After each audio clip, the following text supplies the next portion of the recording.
श्री कृष्णाय नमः।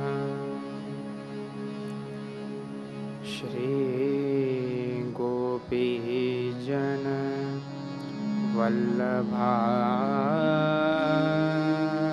नमः। श्रीमदाचार्य चरण कमलेभ्यो नमः। श्री गोसाई जी परम दयालवे नमः।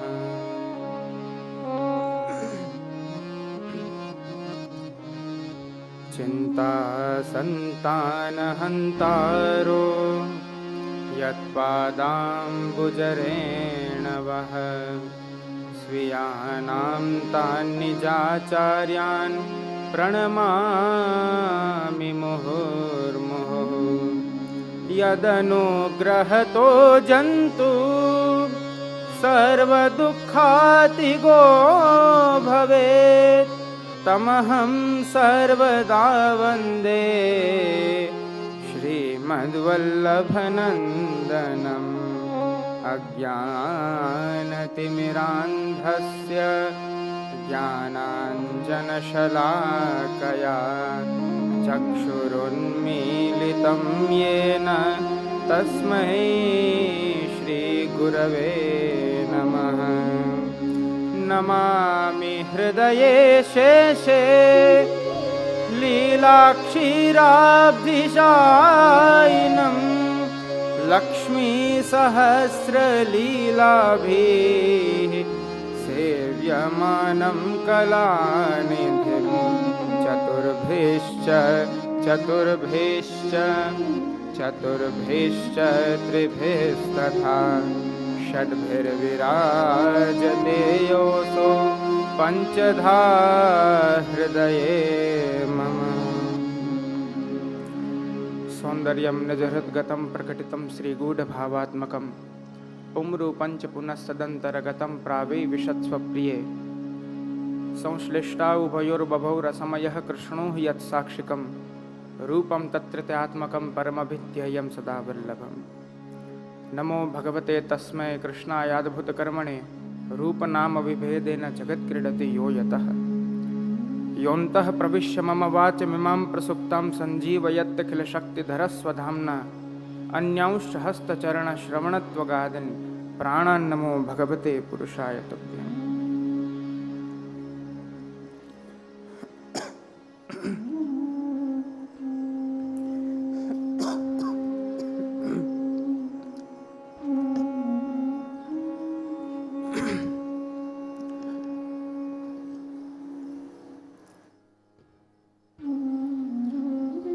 उपस्थित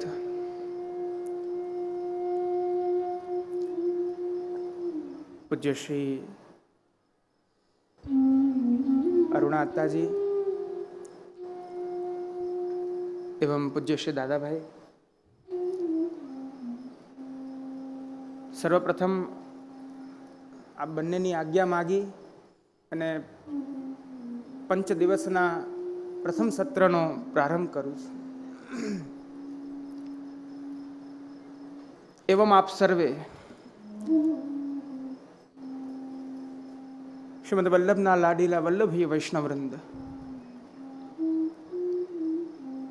भगवद चरणारविंदानुरागी भगवन मार्गानुरागी भगवन नाम कीर्तनानुरागी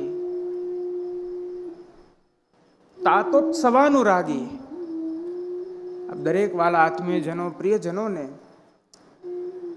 पंच दिवसीय भगवत गुणगान महोत्सवना अंतर्गत प्रथम दिवसना कर्मांग भूते मारा खूब खूब हृदयपूर्वकना आशीर्वाद।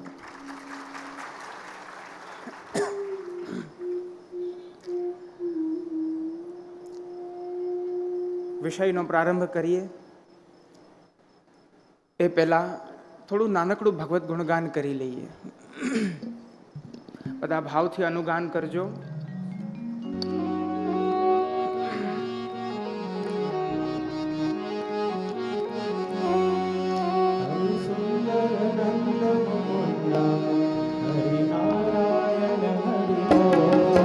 હરિ સુંદર નંદ મુકુંદ હરિ નારાયણ હરિ બોલ. હરિ સુંદર નંદ મુકુંદ હરિ નારાયણ હરિ બોલ. હરિ સુંદર નંદ મુકુંદ હરિ નારાયણ હરિ બોલ. હરિ સુંદર નંદ મુકુંદ હરિ નારાયણ હરિ બોલ. હરિ સુંદર નંદ મુકુંદ હરિ નારાયણ હરિ બોલ. હરિ સુંદર નંદ મુકુંદ હરિ નારાયણ હરિ બોલ. હરિ સુંદર નંદ મુકુંદ હરિ નારાયણ હરિ બોલ. બધા ભાવ સુંદર નંદ મુકુંદ હરિ નારાયણ હરિ બોલ. બધા ભાવથી ગુણગાને સુખાવાપ્તિ. ભગવત ગુણગાનથી તો એ ભગવત સુખની પ્રાપ્તિ થાય છે, માટે બધા ભાવથી અનુગાન કરે. હરિ સુંદર નંદ મુકુંદ હરિ નારાયણ હરિ બોલ. હરિ સુંદર નંદ મુકુંદ હરિ નારાયણ હરિ બોલ. હરિ કેશવ હરિ ગોવિંદ હરિ નારાયણ હરિ બોલ. હરિ કેશવ હરિ ગોવિંદ હરિ નારાયણ હરિ બોલ. હરિ કેશવ હરિ ગોવિંદ હરિ નારાયણ હરિ બોલ. હરિ કેશવ હરિ ગોવિંદ હરિ નારાયણ હરિ બોલ. હરિ સુંદર નંદ મુકુંદ હરિ નારાયણ હરિ બોલ. હરિ સુંદર નંદ મુકુંદ હરિ નારાયણ હરિ બોલ. હરિ સુંદર નંદ મુકુંદ હરિ નારાયણ હરિ બોલ. હરિ સુંદર નંદ મુકુંદ હરિ નારાયણ હરિ બોલ. बनवारी मुरली धारी गोवर्धन गिरिवर धारी. बनवारी मुरली धारी गोवर्धन गिरिवर धारी. नित नित कर माखन चोरी गोपी मन है हारी. नित नित कर माखन चोरी गोपी मन हारी. हरि सुंदर नंद मुकुंद हरि नारायण हरि बोल. हरि सुंदर नंद मुकुंद हरि नारायण हरि बोल. हरि नारायण हरि बोल. हरि नारायण हरि बोल. हरि नारायण हरि बोल. श्री वल्लभाधीश की जय.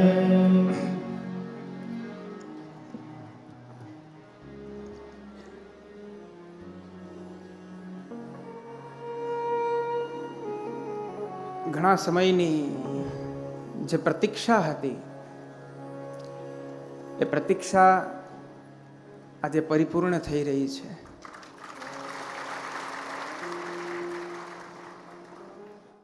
રાજકોટના આંગણે ઘણા સમયથી મારા હૃદયમાં ભાવ હતો કે કંઈ ભગવત ગુણગાન થાય, કંઈ ભગવત ગુણાનુવાદ થાય. પૂજ્ય શ્રી તાજી મહારાજની કૃપાથી આજે પરિપૂર્ણ થઈ રહ્યો છે.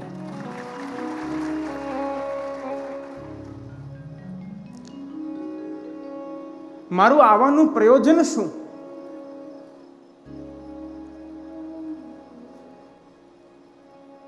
જે ઉત્સવ નિમિત્તે આપણે સૌ એકત્રિત થયા છીએ એ તો યથાર્થ જ છે, પરંતુ આપના હૃદયનો ભાવ જે સુષુપ્ત છે એને જાગૃત કરવા હું આવ્યો છું. આ જ વેણુગીત છે. આ જ વેણુગીતની વ્યાખ્યા છે. આગળ વિષયમાં આપણે જોઈશું પ્રભુએ એક જીવનો નિરોધ સિદ્ધ કર્યો છે. એ નિરોધ સિદ્ધ કરી અને એમના હૃદયની અંદર એ અલૌકિક ભાવને જગાડ્યો છે.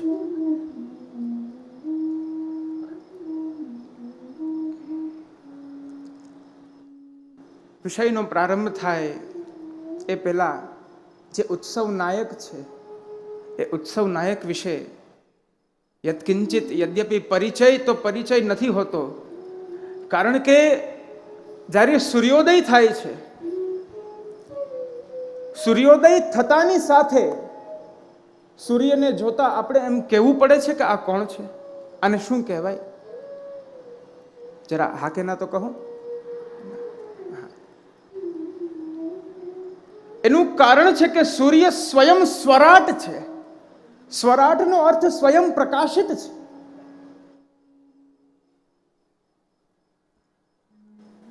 સમુદ્રના તટે જે પ્રકારે એ સમુદ્રની જે સાગરની ઘોષ પ્રઘોષ રૂપ જે ધ્વનિ આપણા કર્ણમાં પડે છે, ત્યારે એ ઘોષરૂપ જે સાગર છે એનો પરિચય જાણવાની કોઈ આવશ્યકતા હોતી નથી. એ સ્વયં જ એનો પરિચય છે. એ જ પ્રકારે હું અલ્પજ્ઞ પૂજ્ય શ્રી તાજી મહારાજ વિશે આપશ્રીનો પરિચય હું શું આપી શકું?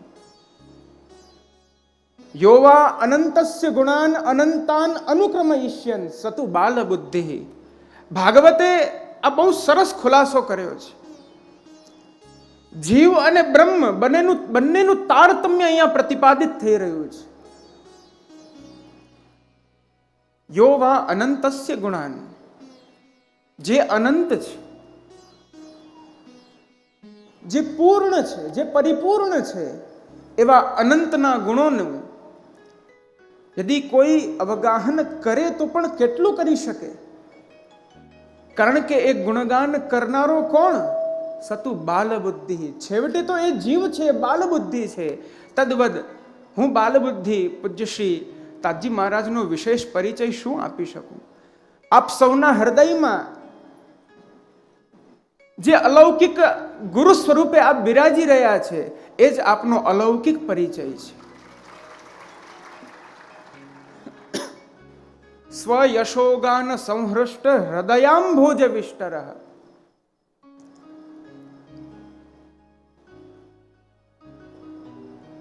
શ્રીમન મહાપ્રભુનું અલૌકિક આસન એ આપના નિજ ભક્તોનું હૃદય છે. તદ્વદ પૂજ્ય શ્રી તાજી મહારાજ, આપ સૌ એમની સૃષ્ટિ છો.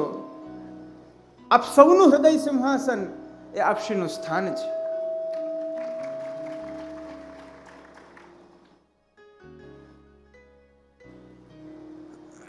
ખૂબ જ આનંદની અનુભૂતિ થાય છે. આપશ્રીના પ્રાચીન અંતરંગ સેવકજનો અહીંયા મારી સમક્ષ બધા વિદ્યમાન છે. આપ સૌની ઉપસ્થિતિમાં હું એવું સમજી રહ્યો છું, અથવા મને એવી અનુભૂતિ થઈ રહી છે, હું પ્રત્યક્ષ આપના હૃદયમાં વિરાજમાન તાજીને મારી કાલી ઘેલી વાણી સંભળાવી રહ્યો છું.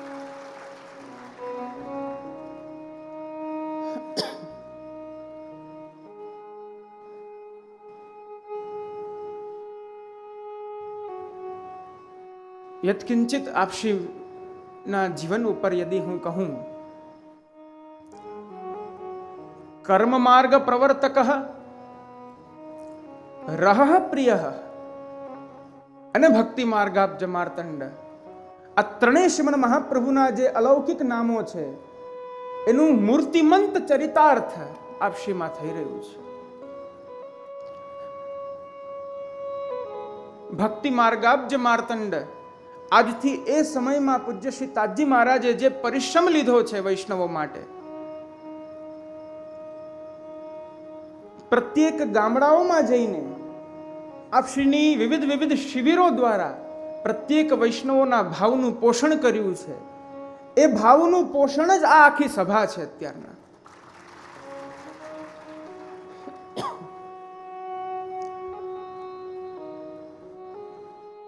આ ભક્તિ માર્ગના માર્તંડ સ્વરૂપે જે પ્રકારે સૂર્યનો પ્રકાશ પ્રાતઃકાલે કમલની ઉપર આવે છે અને કમલ ખીલે છે, તદ્વદ આપે પ્રાકટ્ય લઈને જે પરિશ્રમ કર્યો છે, એક વૈષ્ણવોને બ્રહ્મ સંબંધ આપીને ભગવત સેવા પધરાવી આપી, પુષ્ટિનું બીજ પ્રત્યેક વૈષ્ણવના હૃદયમાં સ્થાપિત કર્યું, એ આપશ્રીનું ભક્તિ માર્ગાબ્જ માર્તંડ સ્વરૂપ છે. રહ પ્રિય. પૂજ્ય શ્રી તાજી મહારાજને એકાંત અતિ પ્રિય હતો. આપ સતત એકાંતમાં ભગવાન નામનો આગ્રહ રાખતા. એ પ્રભુની અલૌકિક લીલામાં આપની ચિત્તવૃત્તિઓ રમમાણ રહેતી હતી. અને કર્મ માર્ગ પ્રવર્તક સંપ્રદાયના કર્તવ્યને આપશ્રીએ પરિપૂર્ણતયા નિભાવ્યું છે. તેની સાથે સાથે કર્મ માર્ગ અર્થાત વેદાદી ધર્મોનું પણ આપે ખૂબ સુંદર રીતના પરિપાલન કર્યું છે. આવું અલૌકિક સ્વરૂપ યદ્યપિ જે પ્રાચીન વૈષ્ણવો બેઠા છે અને જેમણે એ રસનું આસ્વાદન કર્યું છે, એ મહદભાગ્ય એ જ સમજી શકે છે. યહ અવસર જે હુતે તે મહાભાગ્યવાન. મારા મહદભાગ્ય છે આ 5 દિવસ. યદ્યપિ 5 દિવસો છે ભૌતિક રૂપે જોઈએ તો, પરંતુ ભાવાત્મક રીતના જોઈએ તો આ 5 અમૃત છે. દૂધ, દુગ્ધ, દધી, ઘૃત, શર્કરા અને મધુ. એક દિવસ એક અમૃતનું સમર્પણ કરવાનો સૌભાગ્ય મને પ્રાપ્ત થયો છે. તો ચાલો વૈષ્ણવો વિષયની અંદર પ્રવેશ કરીએ.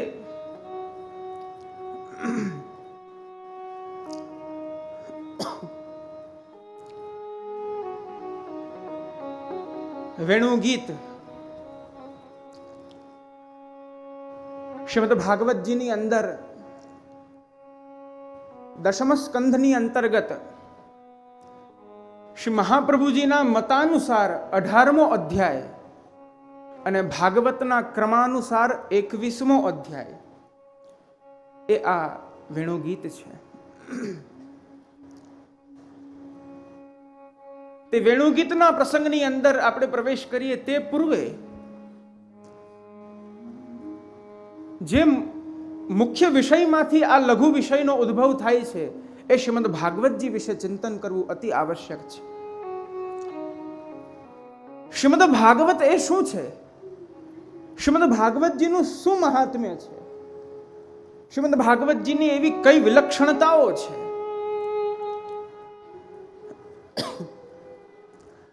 અન્ય મર્યાદા માર્ગની અંદર ઘણી બધી વ્યાખ્યાઓ કરવામાં આવી. ભગવતઃ ઇદમ ભાગવતમ, ભગવતા પ્રોક્તમ ભાગવતમ. પરંતુ ભક્તિ માર્ગની અંદર એની કઈ અતિ વિલક્ષણ વ્યાખ્યા કરવામાં આવી છે. ભગવાન ભક્તિ ભક્ત વિષય પ્રતિપાદકમ શાસ્ત્રમ ભાગવતમ.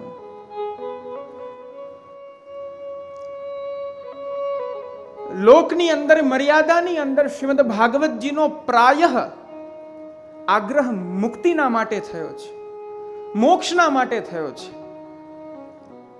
અને સાચું જ છે. મુક્તિ કરતલે સ્થિતા. ભાગવતકારો ભાગવતના પ્રારંભ પહેલા તેના મહાત્મ્યમાં કહે છે આ શ્રીમદ ભાગવતના શ્રવણથી મુક્તિ તો મળે, એમાં કોઈ શંકા નથી. પરંતુ આ એવું અલૌકિક શાસ્ત્ર છે, આ અલૌકિક પુરાણ છે કે સંપૂર્ણનું શ્રવણ કદાચ જીવ ન પણ કરી શકે, પરંતુ કેવલ એના એક અક્ષરના શ્રવણ માત્રથી જીવ પાસે મુક્તિ એની હથેળી આવીને બેસે છે. એનું હજી એક આપને પ્રમાણ આપું.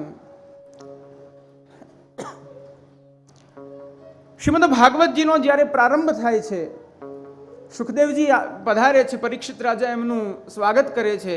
સ્વાગત કરીને કથાનો પ્રારંભ કરતા જ પહેલું વાક્ય સુખદેવજી કહે છે વરિયાનેશ તે પ્રશ્ન. પહેલો જ અક્ષર વ કહ્યો છે.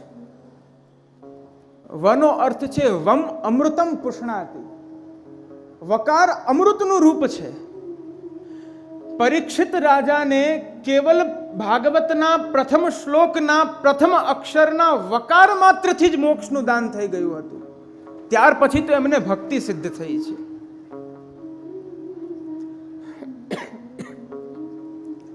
એ આ શ્રીમદ ભાગવતજી સાક્ષાત દ્વાદશાંગો વૈ પુરુષ પરાત્પર તત્વ પૂર્ણ પુરુષોત્તમને દ્વાદશાંગાત્મક રીતના વર્ણવામાં આવ્યા છે કે એમના 12 અંગો છે. તો આ શ્રીમદ ભાગવતજી પણ 12 સ્કંધમાં વિભક્ત થયેલા છે. એક એક સ્કંધ એ પ્રભુનું એક એક શ્રીઅંગ છે, એક એક અંગ છે. સ્વકીયમ યદ ભવેત તેજઃ તચ્ચ ભાગવતે દધાત તિરોધાય પ્રવિષ્ટોયમ શ્રીમદ ભાગવતાર્ણવમ. જ્યારે પ્રભુ આપ આસુર વ્યામોહ લીલા કરી રહ્યા હતા ત્યારે પોતાના નિજજનો નિજ ભક્તોના આગ્રહથી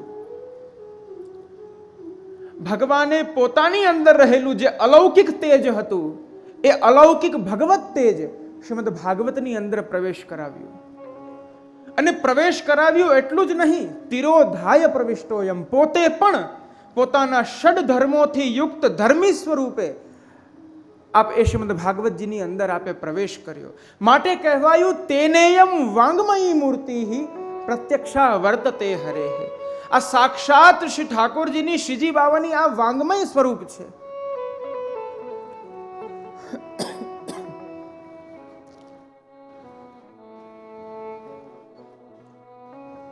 એવું આ અલૌકિક શ્રીમદ ભાગવત મહાત્મ્યમાં એક એવો પ્રસંગ આવે છે શ્રીમદ ભાગવતજીની અંદર કે જ્યારે સુખદેવજીએ કથાનો પ્રારંભ કર્યો, કથાના પ્રારંભ પહેલા જ ત્યાં દેવતાઓ આવી ગયા.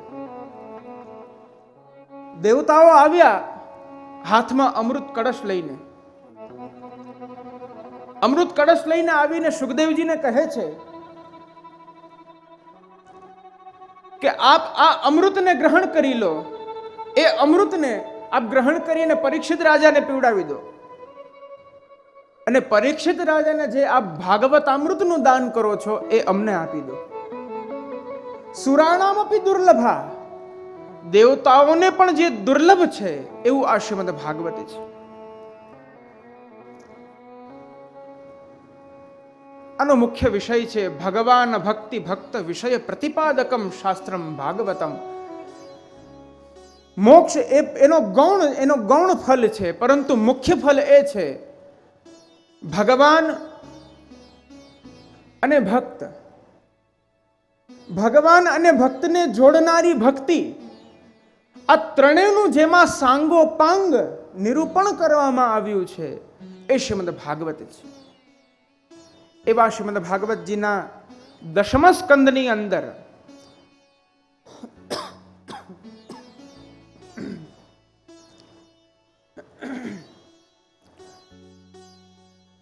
આ 18મો અધ્યાય છે. સર્વપ્રથમ 10મ સ્કંદનું થોડું અવગાહન કરીએ તો 10મ સ્કંદ એ નિરોધ લીલા છે. સંપૂર્ણ 10મ સ્કંદ ની અંતર્ગત ઉભયાત્મક નિરોધનું નિરૂપણ થયું છે.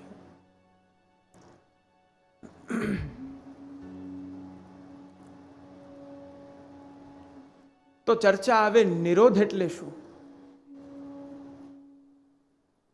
નિરોધ કોને કહેશું? ખૂબ સુંદર ટીકાકારો વર્ણન કરે છે. સૌથી પહેલું વર્ણન આવ્યું લૌકિક અર્થમાં કે યોગ ચિત્ત વૃત્તિ નિરોધ. આપણી ચિત્તવૃત્તિઓ કોઈ એક આપણા પરમ લક્ષ્યની અંદર આપણી ચિત્તવૃત્તિઓનો એકતાન થઈ જવું એ યોગ, એ નિરોધ. પરંતુ આપણા આચાર્ય ચરણોએ આ મતને પરિપૂર્ણ નથી માન્યું. આ અપૂર્ણ છે. પૂર્ણ કોને કહેશું? તો કહ્યું ભક્તાનામ પ્રપંચાભાવો નિરોધ. ભગવાનને ભજતા ભજતા, ભગવાનની અલૌકિકી ભક્તિ કરતા કરતા જીવ પોતાના પ્રપંચને ભૂલી જાય. એ પ્રપંચ રૂપ જીવના ચિત્તની અંદર એ જ પ્રપંચનો જ્યાં અભાવ આવી જાય, નિરોધ, એને નિરોધ કહેવામાં આવે છે. નિરોધનો અર્થ છે આપણી ચિત્તવૃત્તિઓને ખેંચીને કોઈ એક સ્થાનની અંદર રોકી રાખવું, એ નિરોધ. આ મત પણ હજી અધૂરો છે. એનો પરિપૂર્ણ અર્થ શ્રી મહાપ્રભુજીએ કર્યો. પ્રપંચ વિસ્મૃતિ પૂર્વિકા ભગવદાસક્તિ નિરોધ. પ્રપંચનું વિસ્મરણ થવું એ એનો સામાન્ય ધર્મ છે, પરંતુ પ્રપંચનો વિસ્મરણ થતા હૃદયમાં ભગવદ આસક્તિ જાગે, એ જ પુષ્ટિ ભક્તિ માર્ગીય જીવનો પરમ નિરોધ કહેવાય.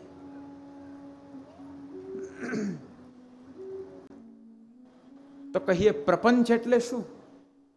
પ્રપંચ કોને કહેશું? આપણા લૌકિકની અંદર પરસ્પર આપણે ચર્ચા કરતા હોય ત્યારે આખા જગતની ચર્ચા કરતા હોઈએ છીએ. એમાં કોઈની નિંદા પણ થાય, કોઈના ગુણોનું પર વર્ણન થાય, વગેરે વગેરે ઘણી બધી ચર્ચાનો વિષય છે. લોકમાં એને પ્રપંચ કહેવાય છે. લોકમાં સૌ એને પ્રપંચ કહે છે, પરંતુ પ્રપંચનો વાસ્તવિક અર્થ છે સંસાર. જ્યાં સંસારનું વિસ્મરણ થાય છે. સંસાર શા માટે પ્રપંચ છે? સંસારને પ્રપંચ કેમ કહેવામાં આવ્યો? કારણ કે એ સંસાર એ મિથ્યા છે.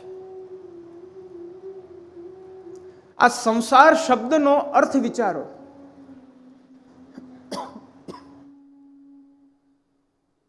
સંસાર શબ્દનો અર્થ વિચારો. સમ્યક સાર, સંસાર જ્યાં સારો એક સુયોગ્ય સાર જ્યાં પ્રકટ થતો હોય એ સંસાર. તો યદિ આવો જ એ સંસારનો અર્થ હોય તો એ મિથ્યા કઈ રીતના થઈ શકે? આ સંસાર યદિ લૌકિક તરફ ગતિ કરે છે ત્યારે એ મિથ્યા થાય છે. જ્યારે આ જ સંસાર ભગવદ આસક્તિ તરફ ગતિ કરે છે ત્યારે આ વાસ્તવમાં કલ્યાણકારી થઈ જાય છે.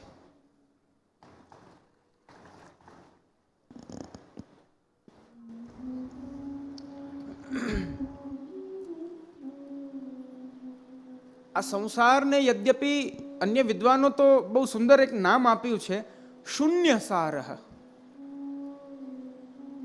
આ અનંત શાસ્ત્રોનો મત આપની સામે હું રાખી રહ્યો છું. શૂન્ય સાર. આ સંસાર નથી, યદ્યપી આ શૂન્ય સાર છે, જેની અંદર શૂન્યત્વ જ છે. વેદાંત સમજાવે છે રજ્જૌ સર્પાભાસ. શંકરાચાર્યજી એક વખત એક જગ્યાએથી રાત્રિના જઈ રહ્યા હતા. રાત્રિનો અંધકાર હતો અને એના પગમાં રજ્જુ અર્થાત એક દોરી આવી. દોરી આવતા જ કોઈ એવો ચંદ્રનો પ્રકાશ પડ્યો. પ્રકાશ પડતાની સાથે એમને દોરીમાં સર્પનો ભાસ થઈ ગયો અને એ જ સર્પનો ભાસ થતા તેઓ ડરી ગયા. ત્યાર પછી જ્યારે એને વ્યવસ્થિત રીતના જોવામાં આવ્યું ત્યારે ખબર પડી કે આ યદ્યપી આ તો એક દોરી છે, આ એક રજ્જુ છે, એ કેવલ એક સિંદરી હતી. આ સંસાર છે જે રજ્જો સર્પાભાસ. જે પ્રકારે ત્યાં સર્પ નથી છતાં પણ એ દોરીની અંદર સર્પનો ભાસ આપણને થઈ જાય છે. વાસ્તવમાં એમાં સર્પ હોવાનું કોઈ પ્રમાણ કે પ્રયોજન જ નથી હોતું.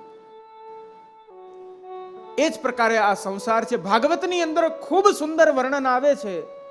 વિદુરજી કરે છે, સુખાય કર્માણી કરોતિ લોકઃ નતે સુખમ વાન્યદુપારમમ વા. આ બહુ સમજવા જેવો વિષય છે, આ જીવનમાં ઉતારવા જેવો વિષય છે. સુખાય કર્માણી કરોતિ લોકઃ. આ આખું જગત કોઈ એક લક્ષ્ય માટે થઈને ભાગી રહ્યું છે.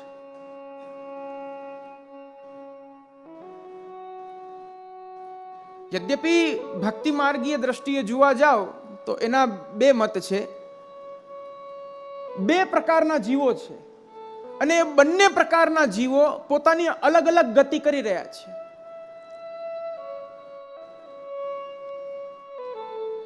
બંનેનું લક્ષ્ય અલગ છે, બંનેનું ગંતવ્ય સ્થાન અલગ છે અને બંને અલગ અલગ સ્થાને ગતિ કરી રહ્યા છે. એક જે જીવ છે એ જીવની ગતિ કઈ છે તો કહ્યું સુખાય કર્માણી કરોતિ લોકઃ. એ જીવ આ સંસારના વિવિધ પ્રકારના સુખોની પ્રાપ્તિ માટે થઈને એ ગતિ કરી રહ્યો છે, ભાગી રહ્યો છે, સતત પુરુષાર્થ કરી રહ્યો છે. અને એ પુરુષાર્થના ફલ સ્વરૂપે એને એ સુખ મળી પણ જાય છે. આપણે જોઈએ છીએ આજના સંસારમાં કે જીવ આટલી ગતિ કર્યા પછી, આટલો પુરુષાર્થ કર્યા પછી જે સુંદર ધનોપાર્જન કરે છે એ ધનોપાર્જનથી એ એના વૈભવથી જીવી રહ્યો છે, એ ધનોપાર્જનનું સુખ માણી રહ્યો છે.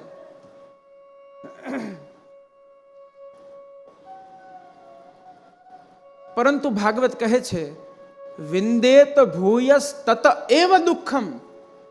પરંતુ જ્યારે એ જીવ એ ગતિ કરીને, આટલો પુરુષાર્થ કરીને આ જીવન, આ મરણાંત, એ જ સંસારના સુખોની પ્રાપ્તિ માટે યત્ન કરનારો જીવ જ્યારે એ સુખને પ્રાપ્ત કરી લે છે, જ્યારે એને ભોગવે છે, ત્યારે ભોગવતા જ ભોગવતા જેના દ્વારા જે પદાર્થ, જે વસ્તુ અથવા જે દ્રવ્ય દ્વારા જે સુખની એને પ્રાપ્તિ થઈ રહી હતી, એ જ સુખ, એ જ પદાર્થ, એ જ દ્રવ્ય એક દિવસે દુઃખરૂપ થઈ જાય છે, દુઃખમાં પરિવર્તિત થઈ જાય છે.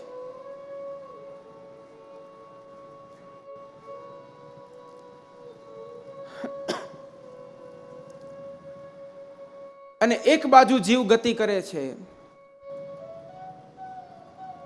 જેનું લક્ષ્ય છે સ્વયં પૂર્ણ પુરુષોત્તમ, સ્વયં ભગવાન શ્રી કૃષ્ણ. એક આ સંસારના વિવિધ સુખોના માટે ભાગી રહ્યો છે, એક જીવ પ્રભુની પ્રાપ્તિ માટે ભાગી રહ્યો છે. એ જીવનું વર્ણન કરતા ભાગવતની અંદર વર્ણન આવે છે પ્રેષ્ઠો ભવાંશ તનુભૃતામ કિલ બંધુરાત્મા. આવા એકમાત્ર એક જ ભક્તો થયા છે, એ છે વ્રજ ભક્તો, એ છે ગોપીજનો, જેમની ગતિ, જેમનું સાધન એક જ હતું, કેવલ ને કેવલ કૃષ્ણ પ્રેમ, કૃષ્ણ પ્રાપ્તિ. જેમના હૃદયનો વિષય, જેમની આસક્તિનો વિષય, જેમના પ્રેમનો વિષય, જેમના વ્યસનનો વિષય સર્વાત્મ ભાવમાં પરિવર્તિત થઈને માત્ર કૃષ્ણ રસ બની ગયો હતો, એવા આ ભક્તો છે. આ સંસાર શૂન્ય સાર છે.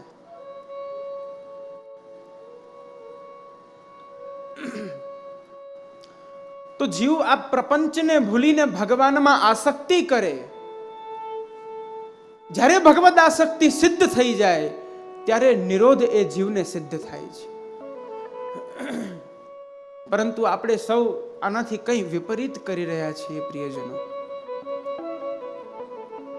આપણે સૌ સંસારમાં આસક્તિ કરી રહ્યા છીએ, ભગવદ આસક્તિથી વિમુખ જઈ રહ્યા છીએ. એક કવિ બહુ સુંદર કહે છે આ સંસાર કેવો છે. એ કવિ માર્ગમાં નીકળે છે, માર્ગમાં નીકળતાની સાથે એ અલગ અલગ દૃશ્યો જુએ છે ને અલગ અલગ દૃશ્યોને જોઈને એક એવા નિષ્કર્ષ ઉપર પહોંચે છે કે આ સંસાર શું છે. નીકળે છે ને સૌથી પહેલું દૃશ્ય એને દેખાય છે ક્વચિત વિદ્વદ ગોષ્ઠી ક્વચિદ અપિચ સુરા મત્ત કલહ. સૌથી પહેલા જતાની સાથે એને જોયું તો એક સ્થાનમાં 8-10 વિદ્વાનો બેસી અને વિદવત ચર્ચા કરી રહ્યા હતા, શાસ્ત્રોક્ત ચર્ચાઓ કરી રહ્યા હતા. ત્યાંથી આગળ જાય છે, આગળ જતાની સાથે ક્વચિદપી સુરામત્ત કલહ, અને ક્યાંક આગળ જતા જુએ છે તો 10 જણાના એવો ઘેરો હોય છે જેવો મદિરા પાન કરી રહ્યા હતા. ત્યાંથી થોડો આગળ જાય છે તો જુએ છે ક્વચિદ વીણાવાદ ક્વચિદ અપિચ હા હેતિ રુદિતમ. આગળ જતા જુએ છે તો ક્યાંક 4-5 સંગીતજ્ઞો એકત્રિત થઈને વીણા વાદન કરી રહ્યા છે, વિવિધ રાગોનું ગાયન થઈ રહ્યું છે. એ પછી થોડો આગળ જઈને જુએ છે તો ક્વચિદપી હા હેતિ રુદિતમ, અને ક્યાંય કોઈનો દેહ પડી ગયો છે, કોઈનું મૃત્યુ થયું છે અને એના પરિવાર વાળા કલ્પાંત રુદન કરી રહ્યા છે. ત્યાંથી પાછા આગળ નીકળે છે. આગળ નીકળતા જુએ છે ક્વચિત રમ્યા નારી ક્વચિત જરા જર જર તનુ. આગળ જતા જુએ છે તો ત્યાં સુંદર પ્રાકૃતિક સૌંદર્ય એને દેખાય છે, અપ્સરા રૂપ સ્ત્રીઓના એમને દર્શન થાય છે. અને એ પછી એક બાજુ જુએ છે તો એક બાજુ એક વૃદ્ધ બે લાકડીઓ લઈ પોતાના શરીરને સંભાળી નથી શકતો અને પોતાના શરીરને ધીરે ધીરે ધીરે ધીરે મંથર ગતિથી ચાલતા ચાલતા એના જીવનને વિતાવે છે. કેટલી ઘટનાઓ આવી! આ દરેક ઘટનાઓનું આકલન કરીને છેલ્લે એણે કહ્યું, ન જાને સંસાર, હું જાણી નથી શકતો કે આ સંસાર કિમ અમૃતમય કિમ વિષમય. શું આ સંસાર અમૃતમય છે, સુખ દેવા વાળો છે કે વિષમય દુઃખ દેવા વાળો છે? આ જ સંસારની વાસ્તવિકતા છે. આપણે સૌ આ સંસાર આસક્તિમાં એટલા રમમાણ થયા છીએ, ભગવદ આસક્તિને ભૂલી ગયા છીએ. પ્રિયજનો, શ્રી મહાપ્રભુજીની આજ્ઞાને યાદ કરો. સેવાયામ વા કથાયામ વા યસ્યા શક્તિર દૃઢા ભવેત યાવત જીવમ તસ્ય નાશો ન ક્વાપીતિ મતિર્મમ. શ્રી મહાપ્રભુજી અહીંયા ઠોસ રૂપે પોતાને સાક્ષી માનીને કે આવું મારું માનવું છે, પોતાને સાક્ષી રૂપ ગણીને આપ આજ્ઞા કરી રહ્યા છે કે સેવાયામ વા કથાયામ વા, આ બે અલૌકિક રસની પ્રાપ્તિ હું મારા જીવોને કરાવી રહ્યો છું. યસ્યા શક્તિર દૃઢા ભવેદ, આમાંથી એકમાં પણ યદિ કોઈની આસક્તિ દૃઢ રૂપે સિદ્ધ થશે તો યાવત જીવમ તસ્ય નાશો ન ક્વાપીતિ મતિર્મમ.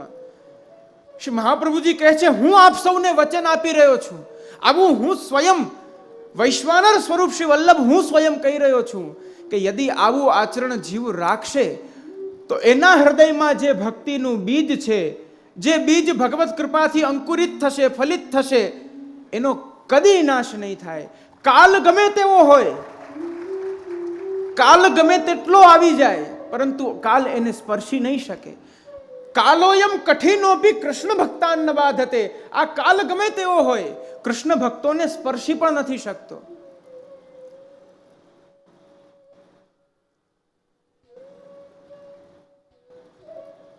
પરંતુ આ બંને રસોની અંદર આપણું ચિત્ત નથી લાગતું. કથામાં આપણું ચિત્ત નથી લાગતું, સેવામાં આપણું ચિત્ત નથી લાગતું. હું ઘણીવાર મારા પ્રવચનમાં ઉદાહરણ આપું છું, પુનશ્ચ અહીં એકવાર કહી રહ્યો છું. સાચું કહેજો, કદી એવું બન્યું છે કે આપ ભગવત સેવા કરી રહ્યા હો અને આપના ઘરે કોઈ મહેમાન આવે, દ્વાર ખટખટાવે, 2 કલાક ઊભી અને છેલ્લે કંટાળીને ચાલ્યા જાય, તમને ખબર જ ન હોય ને થોડા દિવસો પછી ક્યાંય પ્રસંગોમાં મળવાનું થાય અને પછી આપ સૌને કહે કે હું આપને ત્યાં આવ્યો હતો, ખૂબ દરવાજા ખટખટાવ્યા પરંતુ કોઈ મને ઉત્તર ના આપ્યો એટલે હું ચાલ્યો ગયો. આવું ક્યારે બન્યું છે? સાચું કહેજો. 6 દિવસ ભેગા જ છીએ આપણે, એટલે છુપાવતા નહીં. હવે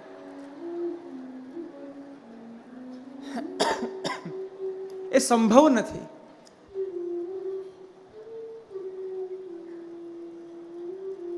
અરે સ્વયં ભગવાન દ્વારા જ્યારે ભગવાનના સ્વરૂપનું પ્રતિપાદન થતું હોય, શબ્દ ઉપર ધ્યાન આપજો, સ્વયં ભગવાન દ્વારા જ્યારે ભગવાનના સ્વરૂપનું પ્રતિપાદન થતું હોય ત્યારે પણ જીવ શંકા કરે તો આ તો ગ્રંથોની વાત છે. મહાભારતની અંદર ભગવાને સાંખ્યનું જ્ઞાન આપ્યું, કર્મનું જ્ઞાન આપ્યું, જ્ઞાન કર્મ સંન્યાસનું જ્ઞાન આપ્યું, એવા 5 અધ્યાયોના જ્ઞાન આપ્યા પછી જ્યારે 6થો અધ્યાયનો પ્રારંભ થાય છે ત્યારે અર્જુન શું કહે છે?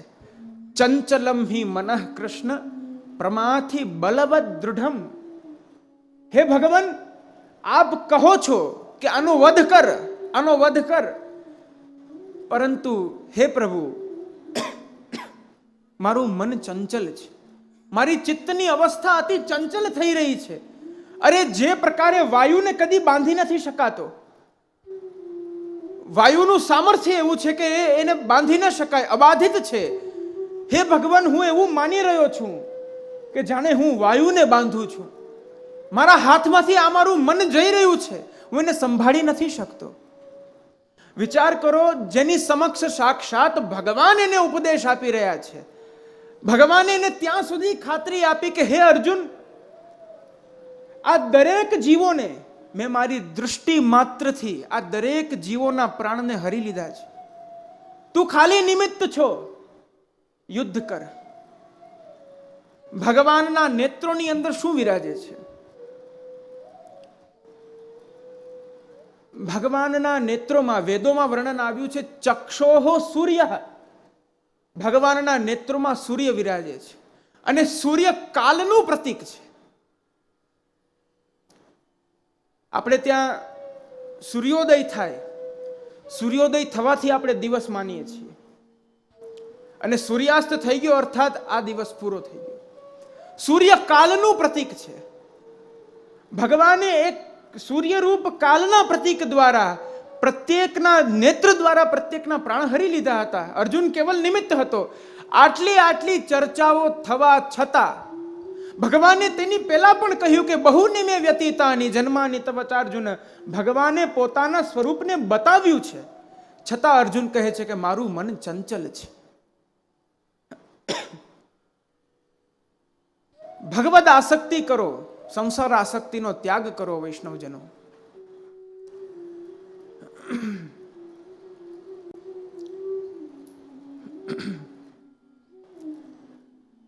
પ્રપંચ વિસ્મૃતિ પૂર્વિકા ભગવદ આસક્તિ નિરોધ.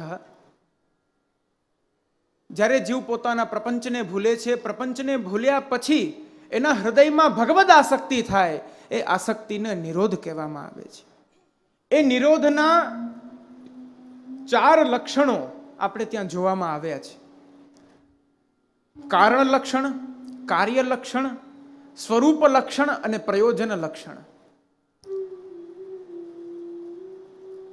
યદિ આ દરેકની ચર્ચા કરીએ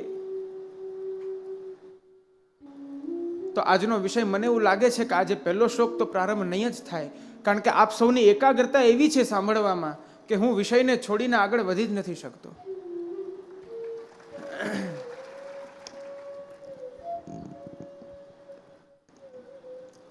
કાર્ય લક્ષણ, નિરોધનું કાર્ય લક્ષણ શું છે કે જ્યારે ભગવાનની લીલા એવી થાય અને એ લીલાના માધ્યમથી જીવ સ્વતઃ રૂપે પોતાના સંસારને ભૂલી જાય, પોતાના પ્રપંચને ભૂલી જાય, એ કાર્ય લક્ષણ છે.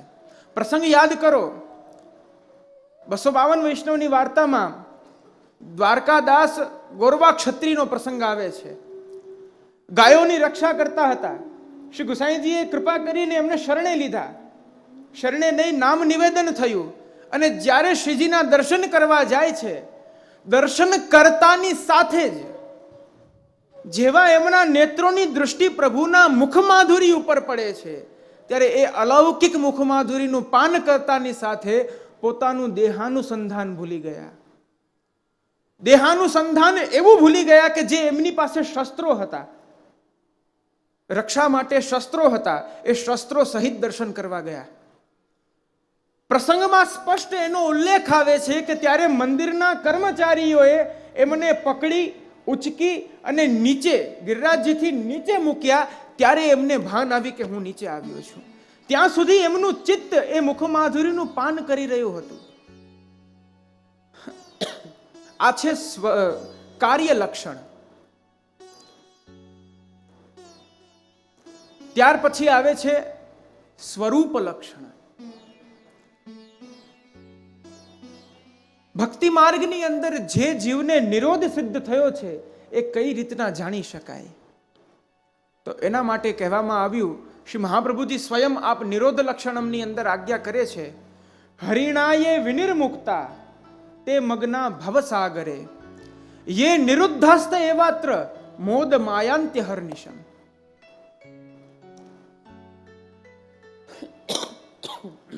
હરિણાયે વિનિર્મુક્તા, નિરોધ કેને સિદ્ધ થયો છે અને કેને સિદ્ધ નથી થયો એને જોવા માટે શ્રી મહાપ્રભુજી આજ્ઞા કરે છે, જે ભગવાન દ્વારા વિમુક્ત થયા છે, અર્થાત હજી સુધી જેને ભગવાનના એ અલૌકિક રસાનંદ સ્વરૂપાનંદ ભજનાનંદની પ્રાપ્તિ નથી થઈ, તે મગ્ના ભવસાગરે એનું ચિત્ત સતત સંસારાસક્તિમાં જ રમમાણ રહેશે.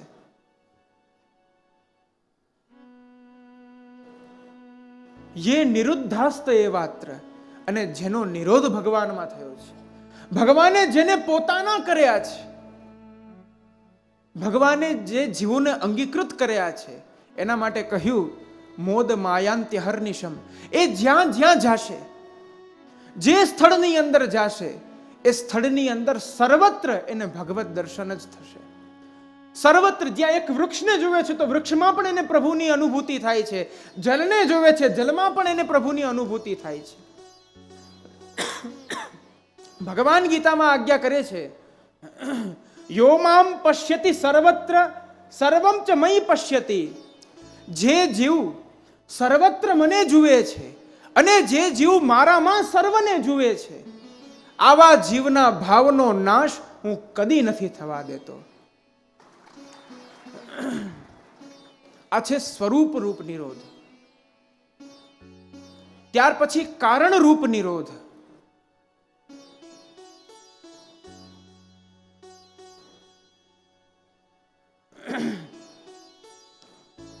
અવતાર કાલ અને અનવતાર કાલ, આપણે ત્યાં આવી બે દશાઓ જોવામાં આવી છે. અર્થાત પ્રભુ પ્રાકટ્ય લઈ અને જે લીલાઓ કરે છે અવતાર કાલ છે, અને જ્યારે આસુર વ્યામોહ લીલા થઈ જાય, જ્યાં ભગવાનની સાક્ષાત સ્વરૂપતઃ ઉપસ્થિતિ નથી હોતી, એને અનવતાર કાલ કહે છે.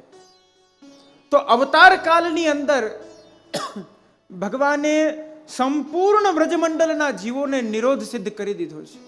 ભગવાને સ્વયં નિરોધ સિદ્ધ કર્યો છે. વ્રજભક્તોનો નિરોધ ભગવાને કર્યો છે. આજ વેણુ ગીતના પ્રસંગની અંદર જ્યારે ભગવાન વેણુનાદ કરે છે, ત્યારે એ નિરોધ જ્યારે ભગવાને સિદ્ધ કર્યો છે, એ તાપને સહન ન કરતા, આગળ તો એવું વર્ણન આવશે કે વ્રજભક્તો અમુક તો મૂર્છિત થઈ જાય છે. જ્યારે તાપ વધે ત્યારે એની બે ક્રિયાઓ છે. યા તો એ તાપ રુદન દ્વારા બહાર નીકળી જાય, યા તો એ તાપ મૂર્છા દ્વારા બહાર નીકળી જાય. તો એ વ્રજભક્તો મૂર્છિત થઈ ગયા છે.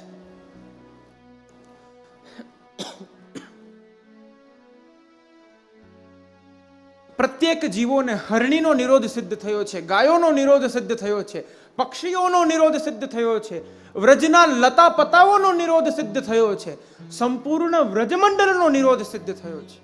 અરે ત્યાં સુધી કે નંદરાયજી અને યશોદાજીનો પણ નિરોધ ભગવાને સિદ્ધ કર્યો છે. વ્રજભક્તોને ને સંપૂર્ણ વ્રજમંડળને તો અધર સુધાનું દાન કર્યું ભગવાને. એ અધર સુધાના દાનથી એમને એ અલૌકિક સ્વરૂપાનંદની અનુભૂતિ થાય છે. અનુભૂતિ સતા જ એમને એ નિરોધની પ્રાપ્તિ થાય છે. પરંતુ અધર સુધાનું દાન એ નંદરાયજી અને યશોદાજીને પ્રભુ કઈ રીતના દઈ શકે? માધુર્ય ભાવથી પણ ના દઈ શકે, કારણ કે ત્યાં મર્યાદા આવી ગઈ છે માતા પિતાની. અને ભક્તના રૂપમાં પણ એ અધર સુધાનું પાન ન કરાવી શકે, કારણ કે માતા પિતા છે.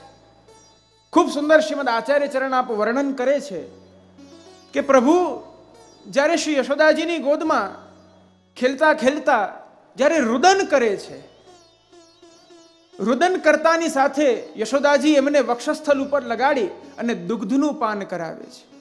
અને એ દુગ્ધનું પાન પ્રભુની જે લાડ હોય એ લાડ સાથે મિશ્રિત થઈ અને એ બુંદ પ્રભુના અહીંયા થોડી ઉપર ચીપકી જાય છે. પ્રભુની થોડીમાં અહીંયા ખાડો છે. એની અંદર ચીપકી જાય છે.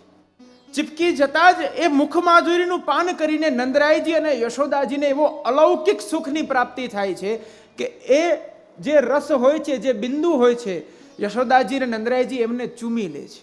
ચૂમવા માત્રથી અધર સુધાનું પાન એમને પણ થઈ જાય છે અને એ અધર સુધાનું પાન થતા એમને પણ નિરોધની પ્રાપ્તિ થઈ જાય છે.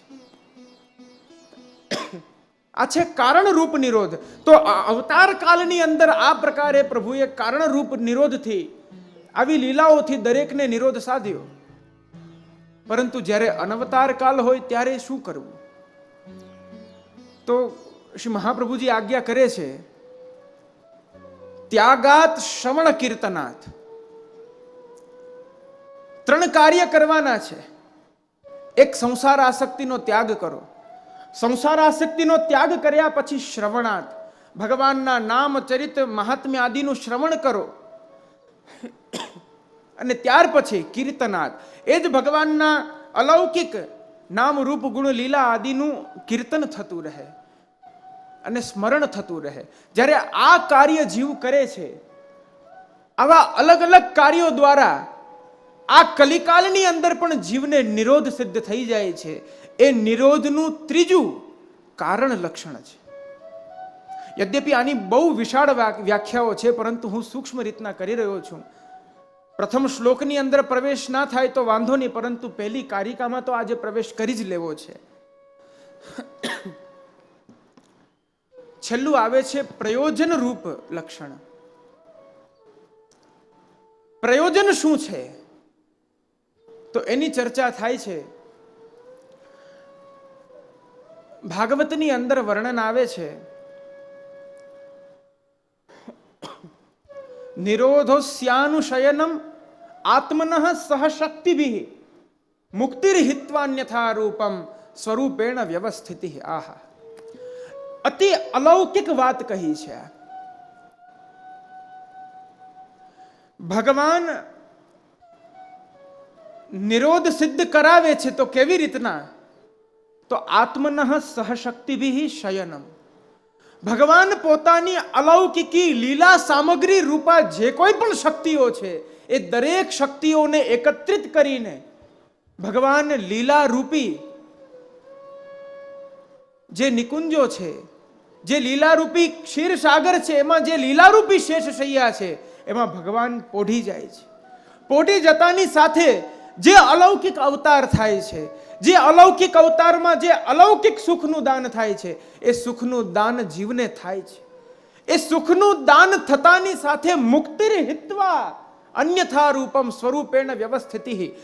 જીવ એ લીલાનું પાન કરીને, એ લીલાના દર્શન કરીને, એ લીલાનું શ્રવણ કરીને, એ લીલાનું અવગાહન રૂપ ચિંતન કરીને જ્યારે ભગવાનમાં તન્મય થઈ જાય, ભગવાનમાં ખોવાઈ જાય, ભગવાનમાં એક રસ થઈ જાય, એ પ્રયોજન રૂપ નિરોધ છે.